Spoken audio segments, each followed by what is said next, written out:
Hi, everyone. A very warm good afternoon to everybody of us here. And I want to welcome you all as law students to the first Constitutional Day celebration that you might be having here with us. So, on the occasion of Constitutional Day, we come together to reflect on the ideals of the Constitution and which shapes our democracy and the responsibilities that come with being students of law and the citizens of the nation. This celebration is not only a tribute to the vision of our constitution makers, but also a reminder to strengthen our commitment to justice, liberty, equality, and fraternity in public life. Now, it is with great honor to welcome our distinguished guest for today's lecture, Sangram Jadhav, sir. Sir currently serves as an assistant professor of law at the very coveted Government Law College, Mumbai.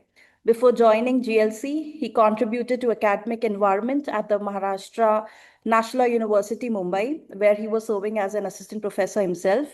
Sir is an alumnus of GLC and he graduated in 2020 and then went on to complete his LLM from National University, Delhi.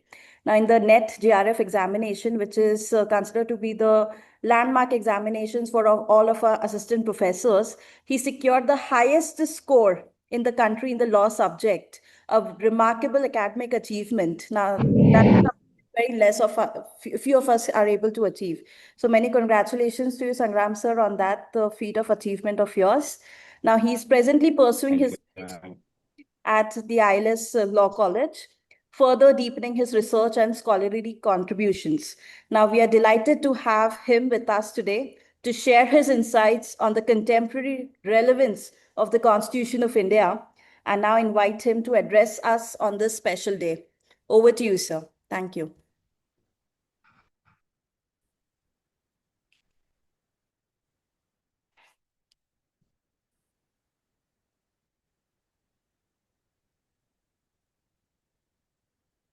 And thank this guest lecture.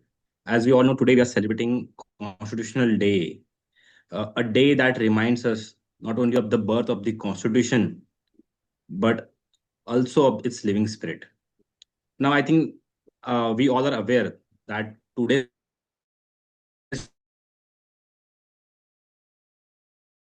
topic for uh, today's discourse is Constitution, a text without the expression Constitution. Actually, there are second is constitutional law, and third is constitutionalism. So first, we will do one thing. We will start with very basic thing. We'll start with the actual topic for today's discourse. So now your syllabus, in your law syllabus, you will find that you have subject called constitutional law, right? As I said, there are three things: constitution, constitutional law, and constitutionalism. So first, we will try to understand the difference between the three expressions. So my first question to all of you is that what do you think why there is a need to have constitution in our society? Yes, if anyone is willing to contribute, what do you think? What do you understand by constitution? Why there is a need to have constitution in our society? If there is no constitution in the presence, uh, then everyone will rule their life by whichever way, but they certainly will disturb others and it will create a big chaos. So, to treat everyone at the same level, irrespective of the gender, caste, religion, language they Okay. speak, it is important to have everybody to be treated as the same. Nobody is greater than law. Right.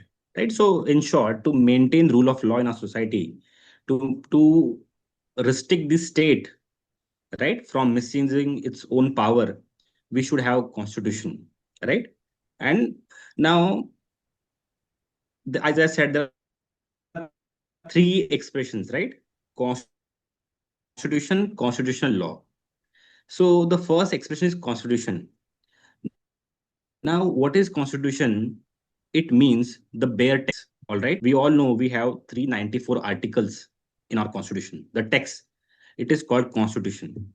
The second expression is constitutional law. As I said in your syllabus, you have a subject called constitutional law, and it is different from constitution, right?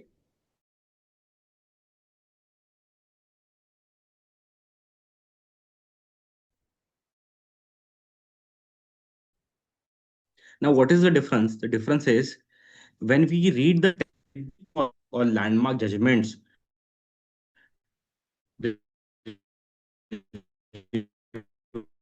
Court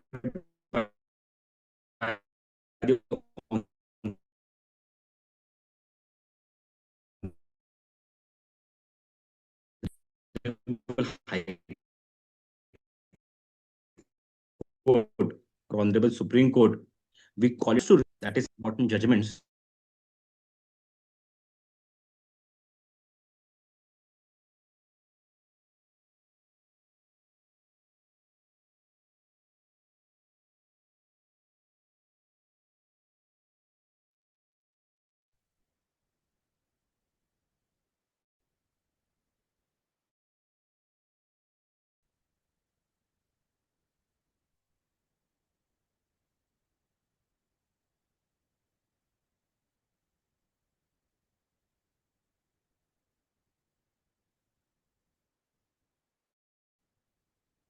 Hello, am I audible? Yes, so you're audible now, but we lost you for a couple of minutes. Okay. So you were discussing about the three terms, but after that, we sort of could not hear you. Right.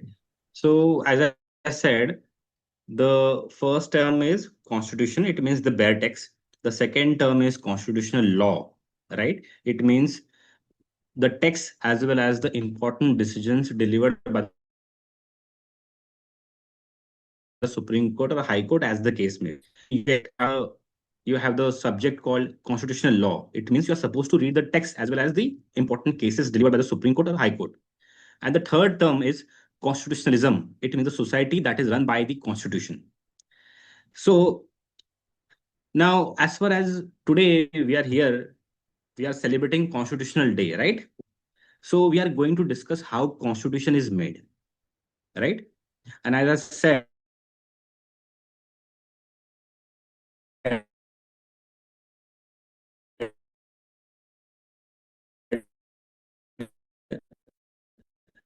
topic is constitution, a text without an author. So Sangram sir, two theories. sorry to The first interrupt. theory is traditional theory. As per yes, So I've told Rahul to come yes, to your ma'am. place. I think he will just tweak your network a little bit because I think today GLC is facing internet issues. He's just coming.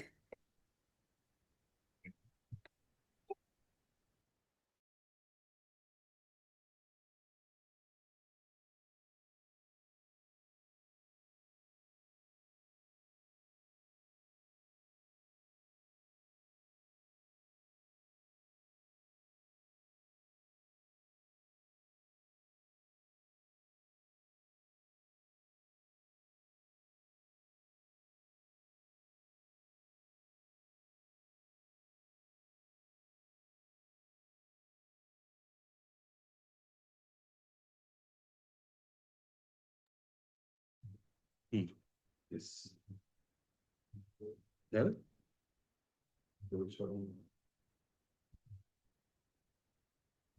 Now I'm audible as well as visible.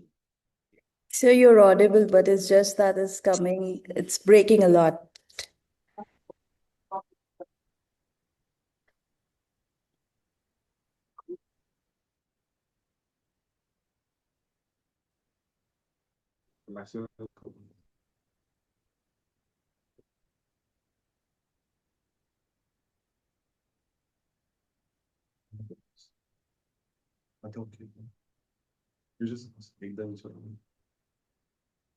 Is it fine now?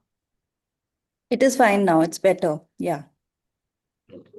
If you want, you can turn off your camera because No, I think now we have changed the network, so I think it will work. All right. Okay. Great. In Yes. between, if you feel so, you just let me know. Okay? I'll call you. Yeah. Thank you.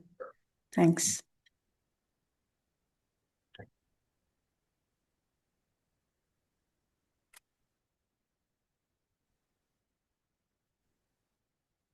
Right.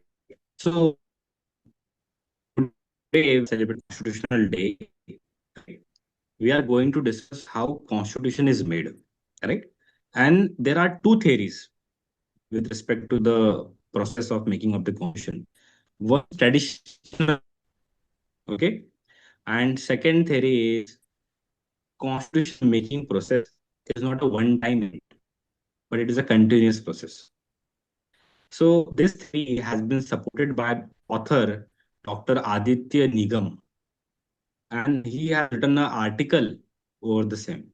So let me tell you the first theory, right? The traditional theory. And what is traditional theory? So the traditional theory is related to historical facts, right?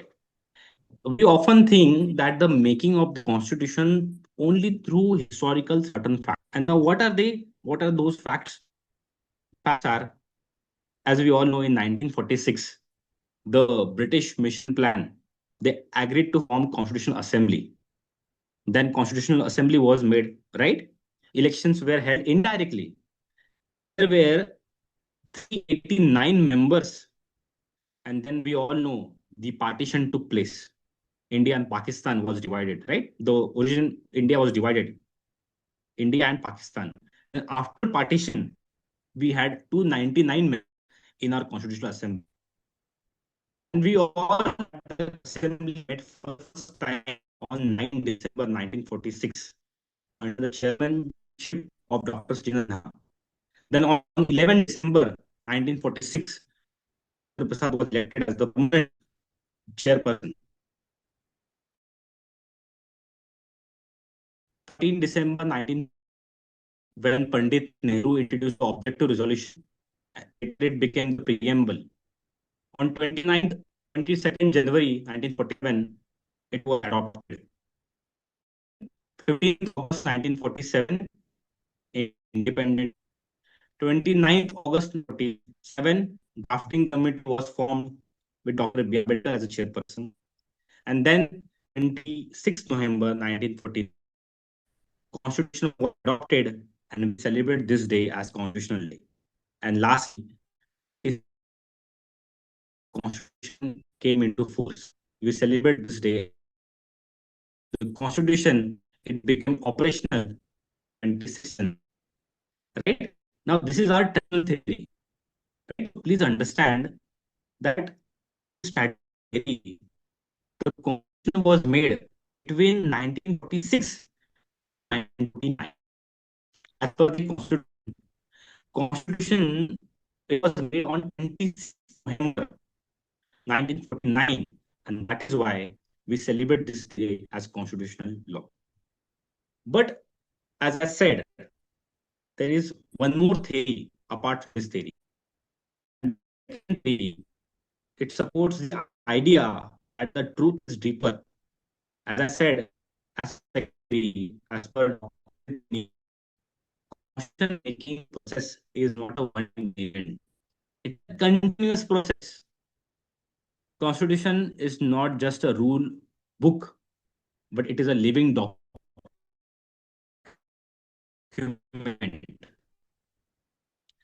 And it changes, it grows with the society, right? It is a text every generation. Additional theory, the making of the constitution, right? It began in 1946.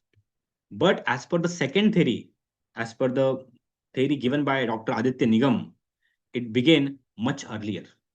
And it is still developing. We are still making the constitution because every generation, it adds new meaning to it.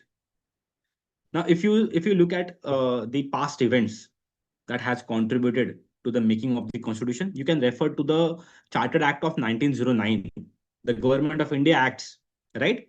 it introduced the idea of representation, and that is a key element of any democracy, right?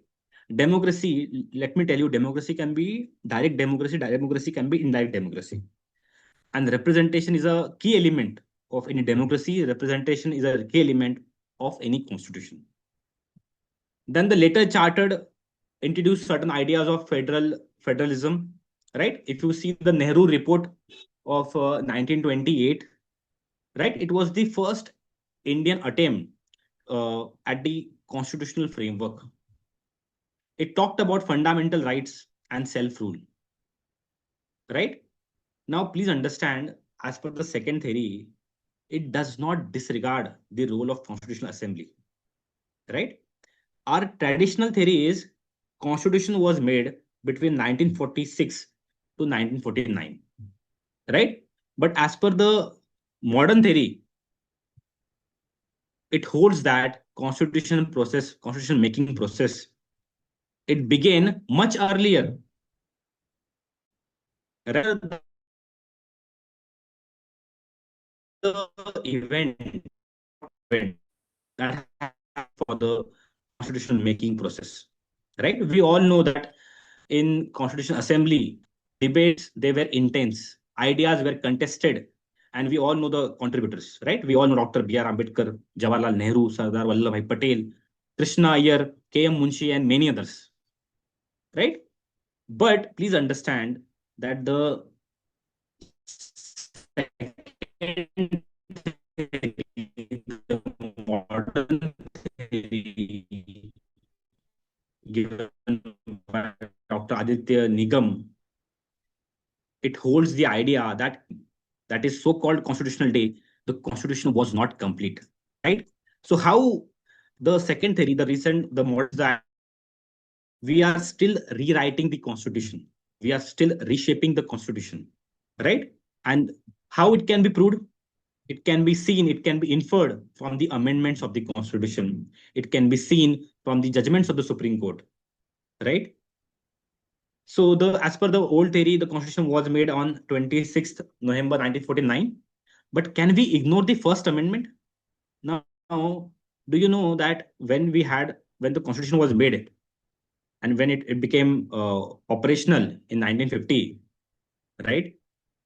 We had only Article 15, Clause 3. Right? We all know about reservation policy. We all know about affirmative action. We had Article 16, actually Article 16 and Article 15, they deal with the reservation policy. Okay. And we had Article 16, Clause 4 in the Constitution, which authorizes the state to make reservation for in public offices.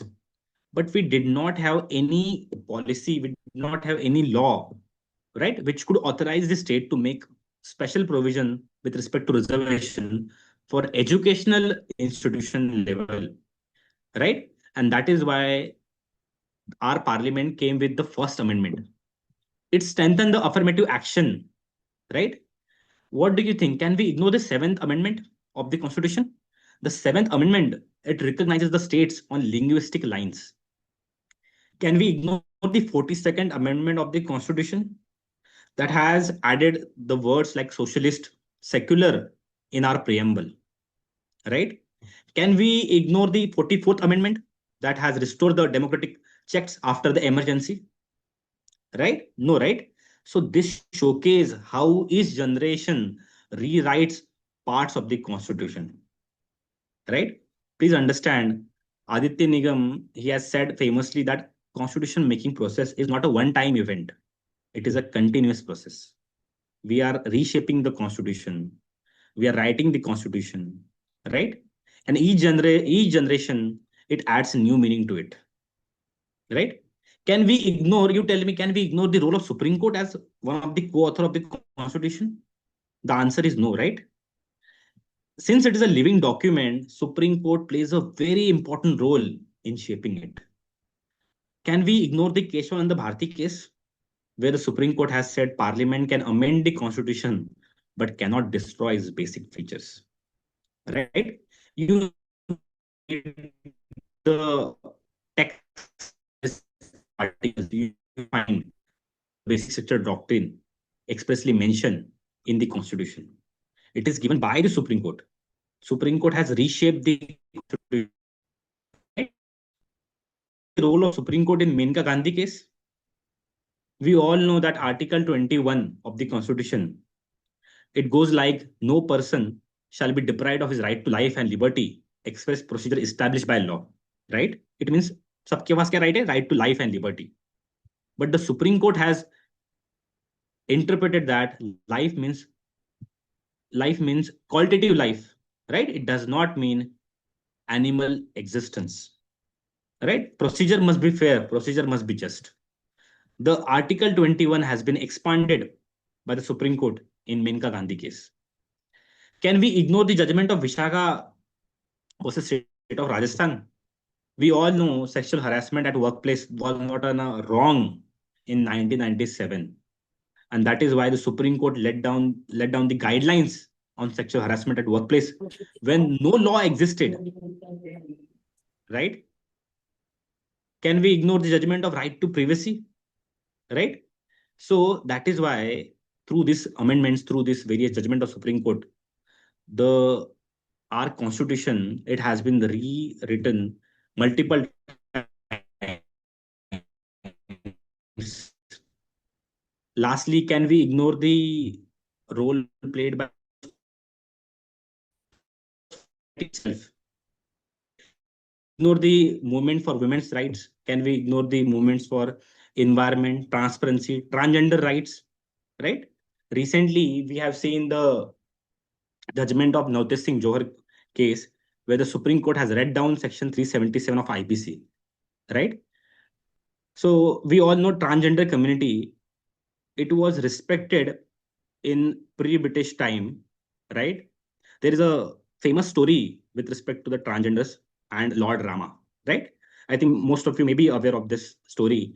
And the story is, we all know Lord Rama, he was asked to leave the kingdom, right? And when he was asked to leave the kingdom, the people in Ayodhya, they were following him, and he asked not to follow him and return to the original place. Now the transgender community, now he asked the men and women to return.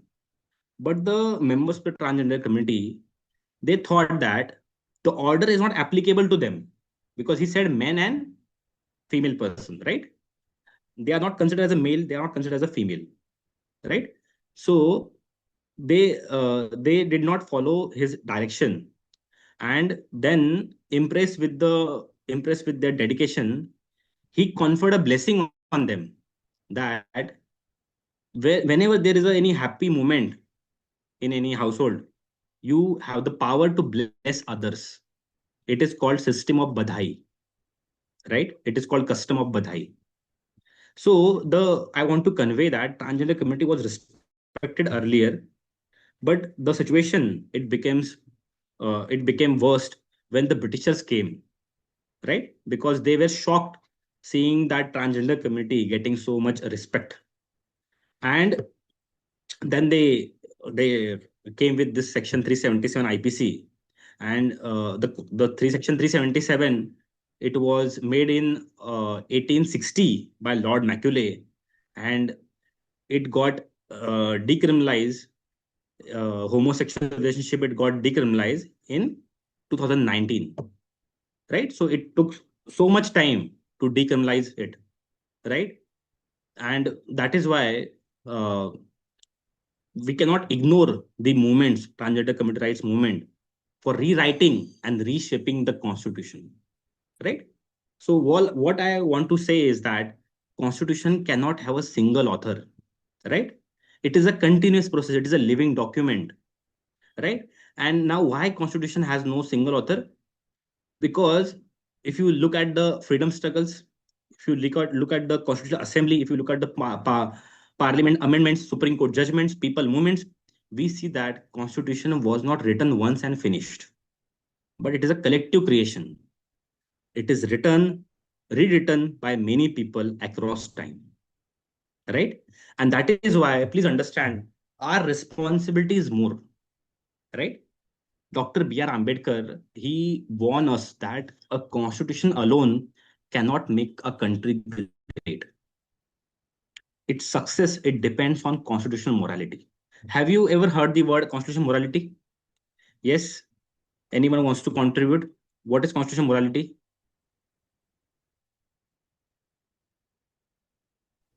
Follow the rules. The Okay. Constitution. Any other response? By all the civilians. Okay.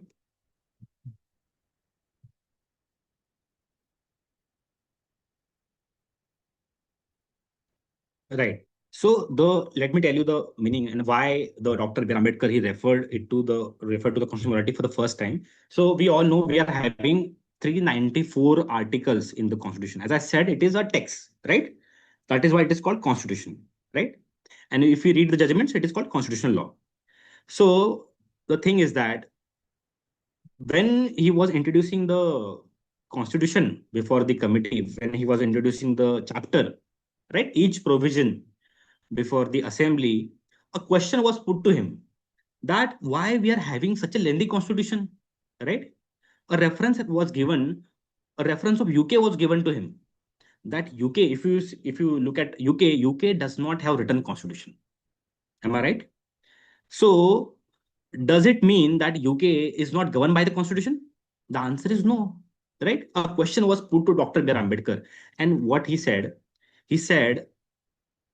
in our India, right, we are yet to learn constitutional morality.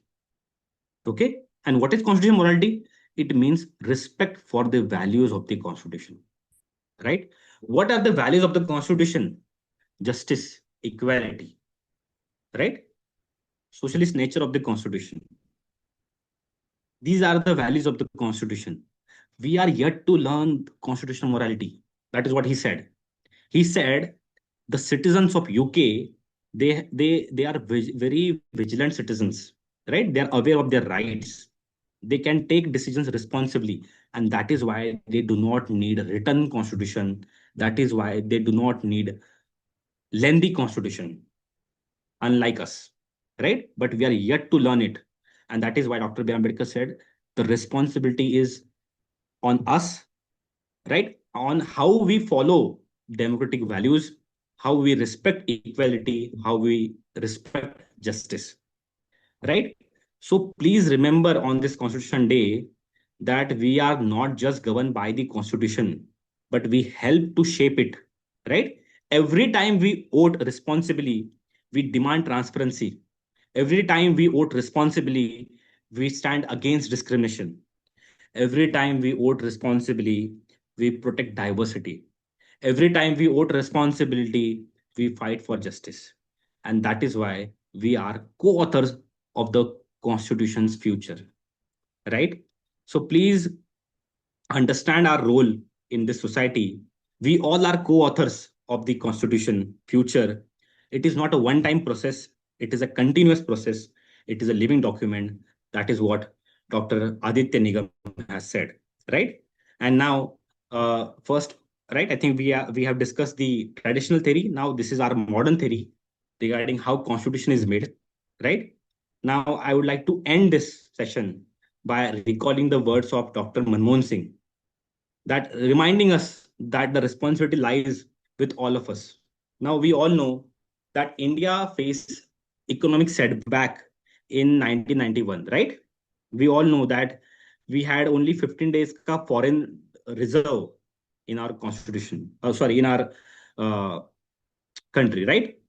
And then Prime Minister P.V. Narasimha Rao, he appointed Dr. Manmohan Singh as finance minister, right? When he was appointed as a finance minister, he introduced LPG policy, liberalization, privatization, and globalization. And when he tabled that bill in the Lok Sabha, he said,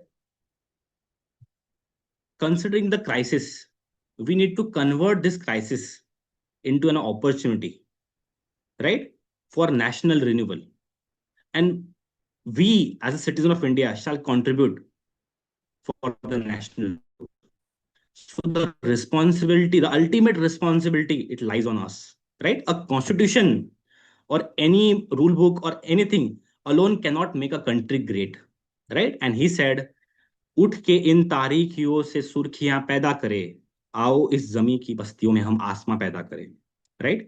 So with this I conclude, and I expect that we all will be a vigilant citizen, and we all will contribute positively for the future constitution making process. Thank you. Very well said, Sangram sir. Thank you so much. And if you have the time, can we take few of your questions? Because I told Rahul sir that Yes, yes. we don't want to miss his lecture today, because the points that he's making right now is something which can be seen in the newspapers like the Hindu or the Indian Express or EPW, but it's something not so much explored in classrooms. So if you allow, and if you have the time, sir, Yes, I know yes. you have No lectures. problem. Yes, Right, all right. we can have questions. Great, sir. Anybody has any question? Because I have a question for sir. If anybody of you wants to ask a question here. All right, we let them think. So, Sangram sir, we have been in the system for almost 10 years. As lawyers, we entered law schools when we were 17, 18. But over the course of years, I feel that the aspect with relating to casteism has something not changed in the last 10, 12 years. That is something that we see. We still see that the people are, especially I feel in certain states, they are not allowed to enter temples, they're not allowed to drink water. Untouchability is still practiced in modern form. We also see that even with so many efforts by the government, something like this has not been eradicated from the society. Now, as citizens, as people who are part of the system, even if we want to make a change in the society, we are unable to do so, because the society around us still has those thoughts, nuanced views, and opinions. So, in a case like this, we're just exploring. What can be done? Because I'm running out of ideas, I'm running out of thought, and I have just accepted this point since I've entered 30s. Let it be. जो होगा देखेंगे. But I know this is not the correct behavior, because we are law students. We now preach law to the students. Now this approach needs to be changed, and this affirmative action needs to come from us as well, like what you said. So what do you think can be done? Because if you can share some of your thoughts on this. Right. So with respect to the untouchability, right? Now, first, tell me the like. Let me tell you the constitutional law perspective. There's one very interesting fact with respect to the untouchability, right? And that fact is untouchable in the constitution, which is in inverted. Right. Okay. If you read the constitution, the word untouchability, it is an inverted comma. That is the only word, Correct. right? The question was regarding the same, and Supreme Court said it is an inverted comma because untouchability can be of various types. Okay, like suppose if there's an intercaste marriage taking place, right? The village can boycott the family of the female person or male person. That is also one of the form of untouchability, right? But here untouchability, it means untouchability coming from the Varna system, right? And it is an inverted comma because the constitution makers, right, they wanted it to be very subjective in nature, Yeah. right? And so that the future generation and the Supreme Court from time to time they can interpret the same broadly, right? Now, with respect to the Article 17 of the Constitution that talks about untouchability, Parliament has made two laws, right? Act, and second is Protection of Civil Rights Act. Atrocities Act is applicable to SC/ST.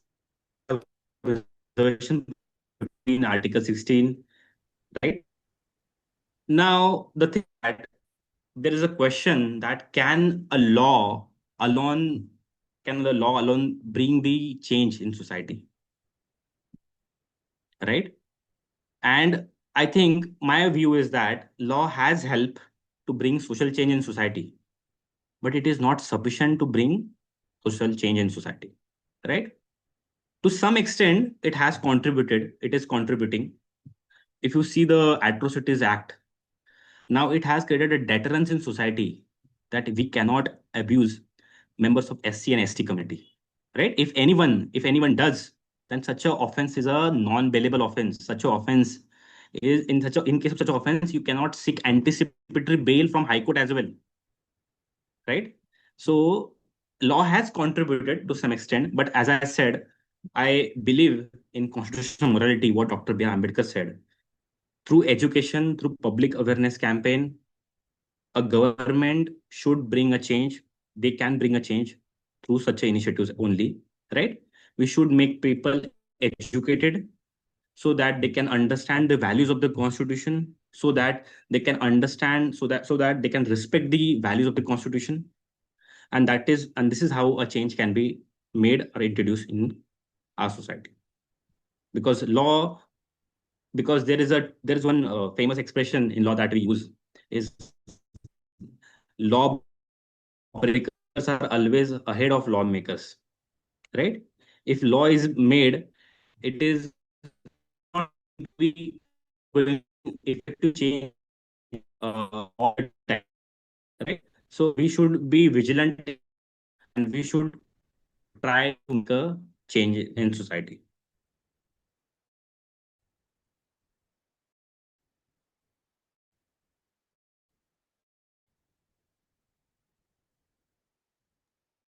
All right. Great, sir. Thank you so much for that.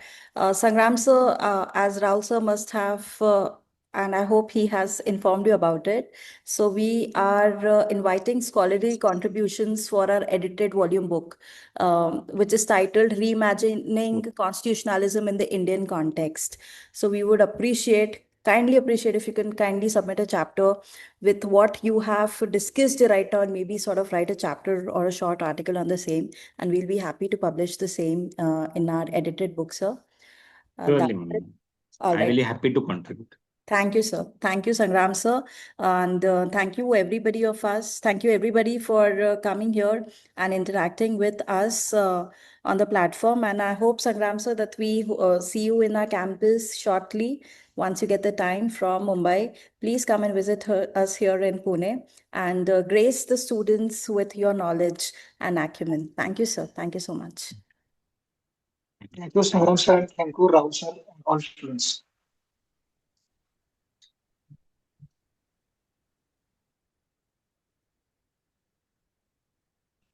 I think there's a lot of network error today, but that's okay. We will try to invite sir in our upcoming sessions, and because you will study constitutional law in the next semester as well. But the points which sir mentioned today were very important, looking at the constitutional aspect that we have today.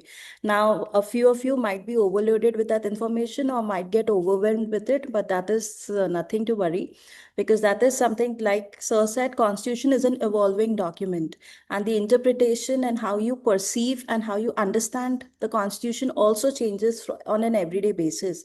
So the experiences of the people and the interaction also plays a greater role in making the constitution as it is right now. So we see these aspects largely. You see the Supreme Court, the Honorable Supreme Court, the Honorable High Courts, which discusses these aspects regularly. So that is why please keep a lookout for these judgments which the Supreme Court mentions. Also, another thing, if the students are not aware, the Honorable Supreme Court of India, they the constitutional benches, whatever decisions and discussions that they do, it is presented and it is made live on YouTube. So you can very much be a part of the court structure and understand the nuances of it through the online system. So I'll share the link with you if anybody of you is interested. It starts early in the morning. I think 9:30 the court begins. So if you get the time, please do watch it out, and you can also go back and view the previous judgments of the Supreme Court of India.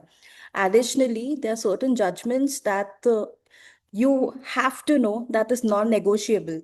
I mean, as a law student, you need to know what the MC Mehta case was. And in MC Mehta also, you need to know oleum gas leak. You need to know about Taj. You need to know about the tanneries case. You need to know about the state of Tamil Nadu, the firecracker case. All of these things needs to be known. And another case is Keshwananda Bharti. Are you all aware about the Keshwananda Bharti case? The students, can somebody confirm? Keshwananda Bharti versus state of Land Kerala? Reform Act, Kerala. So after that, No, not aware. Not aware. You just know the name Purushottam, or do you know what is the content which the case discusses so about? it was about his property of Mutt, which was Yeah, taken under the Land Reform Act by that state. yeah, Okay, and he fought for his property because he was owning that and he was struggling to get the or survive because that was his the property was main reason for this all its yes, things to be managed. So that's yes. the reason he was fighting Great. for. So I'll just add a point here to what Purushottam is saying. We see that if you remember that in fundamental rights, there is right to property. So right to property Correct. under Article 19 was your fundamental right. That was subsequently deleted by a constitutional amendment. So Mr. Keshwananda Bharti, he said that mutt property was there and it was a huge property. You know, the temples in South India, they're so rich, right? So that was the government was taking away his property, and they said that we have a right to take away that property. They created a statutory law. Now, Keshwananda Bharti sir, he said that please don't take away my property. And under Article 25, 26, 27, 28. So under those four articles, he was actually protected. Now, to tell you a very interesting thing, he lost the case before the Kerala High Court. Not many of us know this. The Keshwananda Bharti case, which changed the history, which changed the aspect of the constitution, he lost the Kerala High Court case. And the case subsequently went to the Supreme Court of India. I'll tell you another nuska here, what happened. Now, Keshwananda Bharti lost the case. He said, I have no interest in going to the Supreme Court. अब पूजा पाठी वाले आदमी थे, उन्होंने बोला मेरे को इधर ही रहना है, मेरे को उधर जाकर के क्या मतलब है, राइट? केरला से Delhi, and you're talking about the year 1980s. This is not 2020s that you're talking about. Somebody else picked up that case and they said that we want to appeal before the Honorable Supreme Court of India, and that is when that case changed history. So so basically, I'll tell you in short what the case says. It says that there is Schedule 9 of your Constitution. Are you aware? Schedule 9? Anybody? Purushottam, Joy? Yes. Because if any law we put under that Schedule 9, it is unchangeable. I mean, we cannot change it and it is mandatory to follow. Great. So, Purushottam is right here. Let me again remind you, 9th schedule was introduced to the first Constitutional Amendment Act. So it came up and said this thing that if you put any law under the 9th schedule, it has immunity and you cannot file a case before any of the courts. So this was challenged before the Honorable Supreme Court of India. Now, Honorable Supreme Court of India came in and said this point that yes, this is true that you cannot challenge it, but let us change the law. So they said this thing, and as a student and as a cricket fanatic, you should remember the date 24th April. Anybody cricket fan here can tell me the relevance of 24th April? Sachin's birthday. There you go. So that is when Keshwananda Bharti's case was delivered on the 24th of April, 1973. So that is how you remember Keshwananda Bharti case. So the court came in and said this thing that the laws which we cannot challenge those laws which were put in under the 9th schedule of the Constitution of India before 24th April 1973. Okay, but after the judgment, which is the date of judgment, 24th April 1973, any law which is put under Schedule 9 of the Constitution can be challenged before the court of law. And that is the relevance that we still have. Now, guys, now this judgment is so important. Let me tell you that. Why is it so important? You must be holding farmland. You must be holding acres of land in your houses. And now everybody is going through redevelopment right now. The government can very well come in and say this thing, oh, आपको क्या जरूरत है, यहाँ पे road खड़ी करनी है, मेरे को लेना है.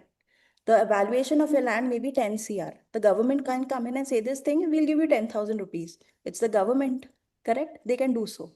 But that is to stop these instances, to stop this aspect. The court came in and said this thing, you cannot do this. You cannot do this. And see, Keshwananda Bharti case, why am I saying is so relevant? Because even in the Supreme Court of India, he lost the case. He did not win the case. Because the judge, वो लक्ष्मण रेखा तो है, वो 24 अप्रैल 1973 को आई ना, उसके पहले तो नहीं थी, तो he lost the case. But still that case redefined the Indian constitutional. Another case that everybody of you needs to be aware about is Maneka Gandhi versus Union of India. Aware about it? Santosh is aware. I'm sure if Santosh knows, Purushottam knows, but anybody else here? Yeah? Anybody? Maneka Gandhi versus Union of India. Passport seize case. Joy? Yeah? Yes, passport seize case. You are aware about the case or you just know it in passing? Passing. Just passing. All right. Okay. So passport seize case. Okay. So what we'll do is we will schedule some constitutional law lectures. I know that the next week you have a busy schedule with your examinations and everything. So let this thing pass away. We will schedule more of these lectures and everything so that you get an idea of how the Constitution works and how these aspects of the Constitution come up and this and sort of materialize. That is thing. We'll see you again next week with your examination in physical mode here in college. I think next week you have your examinations, not next week, coming week. That's the proper terminology. Yeah. All right. So students, those who have not submitted the assignments, please do so. Yeah. And we will have your end-term examinations in January. The tentative dates have already been circulated in your groups, but we are waiting for the timetable from Pune University to sort of get delivered. All right, we'll see you again and thank you so much. And I'm sorry, the lecture was great, what Sangram was saying, but there was some network lag and GLC today has a lot of network lag. But I hope that in the coming days, we can schedule another office lecture so as to grasp these ideas better. All right. Thank you so much and take care. Thanks. Thank Thank you. you.